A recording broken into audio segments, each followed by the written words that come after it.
you a news scoop. I did it. So there you have it. You did it.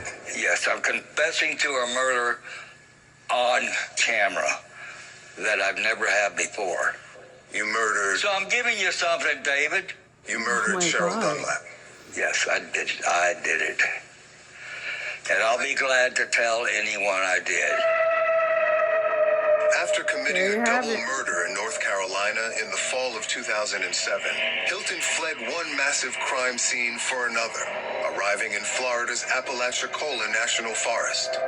Yet again, Hilton found himself broke, hungry, and hunting for a human target. He was living out of his van and living out a fiendish killing spree. Where did you first spot her? In the Leon Sinks recreation area, on the trail. Again, what's a trail? I staked out the trail and I had binoculars. I was covered with a mosquito net. I see. For camouflage. Now, this is part of the Apalachicola National Forest, another enormous stretch of 1,000 square miles. It's about 40 by 40 miles.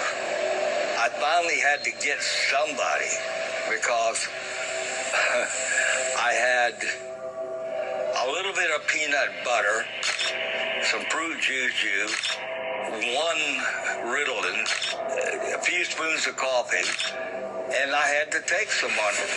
Wow. Bro was feeding her. When Cheryl Dunlap wasn't tending to her patients as a nurse, she was teaching Sunday school. But on this day, she was simply enjoying a walk in the pristine national forest. Hilton kidnapped and held Cheryl Dunlap captive, just as he had done to other victims, keeping her for days bound by chains to trees and inside his van. After using her ATM card to steal her money, he decided to end her life. But first, he would toy with her. I put all her stuff together that I'd taken, her car keys and her cell phone and everything, and said, I'm going to let you go. But first I'm going to go into town and run your credit card just to make sure it's good. Did she seem hopeful? Did she believe you?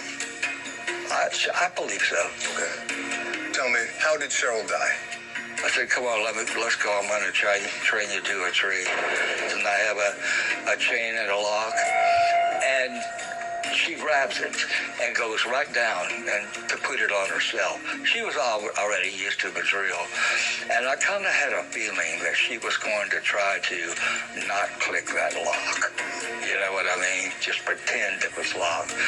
And as soon as she was down there and with her back to me, I had my pistol in a fanny pack there, a little 22, and I pulled it out and shot her in the back of the head. Hilton then dismembered her head and hands and burned her body. What a fuck. Cheryl Dunlap, she was all religion, and it gave me a kind of a perverse amusement to think I just terrorized an entire church.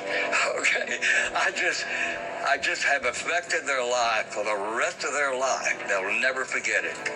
And all those little kids that she taught Sunday school to find out that she was killed and her head was cut off and her hands were cut off. It could haunt them. And I have to admit, I kind of like, ha, ha, ha, ha, you know. But she said something that really grabbed me, kind of rattled me. What'd she say?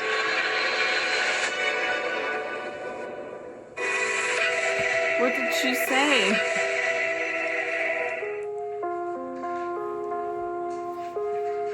Cheryl was sitting here, and the girls that we mentored together were running through the room, and they were smiling and laughing, and Cheryl had the biggest smile on her face. She was so proud of them, and she loved them so much. She had her scrubs on. I love that picture because it was Cheryl. Cheryl Dunlap had lived a life of service. There's probably not a day that goes by that I don't think about her. No.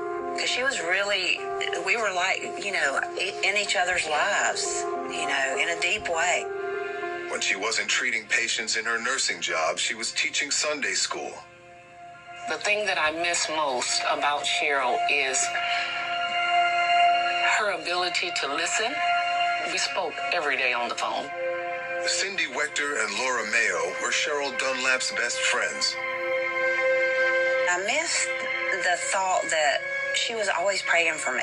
And I knew that no matter what was going on in my life, wherever she was and wherever I was, and even if we didn't talk, if something was going wrong in my life, she would know about it. And she would be praying for me. On December 1st, 2007, she disappeared.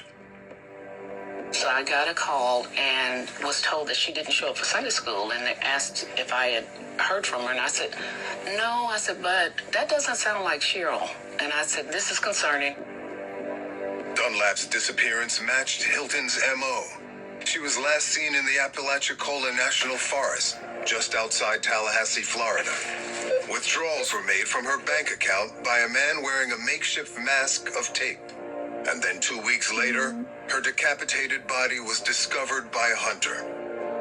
Authorities also believe Hilton may be connected to yet another woman's disappearance in Florida.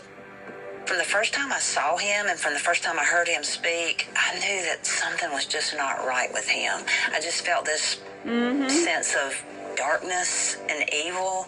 The first time I heard the name Gary Hilton was, as Cindy said, wow, it was like there was no soul. But he was definitely an evil person. Hilton had never before confessed to Cheryl Dunlap's murder. We played part of his confession for Cheryl's dear friends, Cindy Wechter and Laura Mayo. How did Cheryl die? Gunshot to the back of the head. We were walking her, behind her? No, I said I was letting her go. Oh, that trick. Yeah, that trick. Yeah, he's a tricky guy. 17 years later, Hilton still recalls her final words that shook the hardened killer to his core. But she said something that really grabbed me. What'd she say? She said, before you die, ask Jesus to forgive you for what you've done. And Jesus said, kind of rattled me.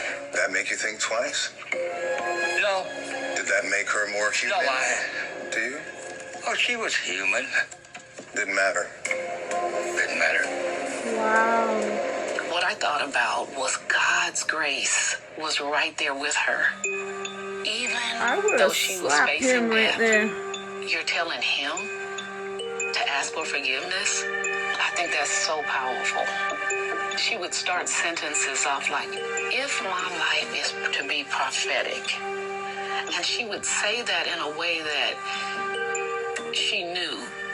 I couldn't. I'm sorry, And I I don't couldn't. think- The title fits for sure.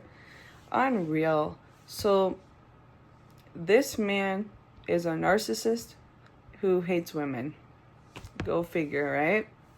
I think he's just jealous of women. He'll take whatever he wants. He'll do whatever he wants. He doesn't care for any other life except his own.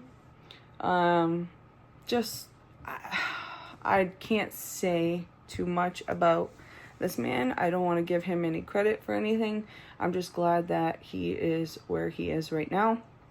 And he's still waiting to go to trial to be put on the death penalty, but he's got bad health issues apparently, so maybe he'll just die there. He'll rot there. That's enough said. I am so glad that you guys are here watching part 2. I hope you enjoyed the video. Just remember that these are just fun videos that I want to share with you guys. Yeah, stay tuned because there's more coming up. Peace. See you.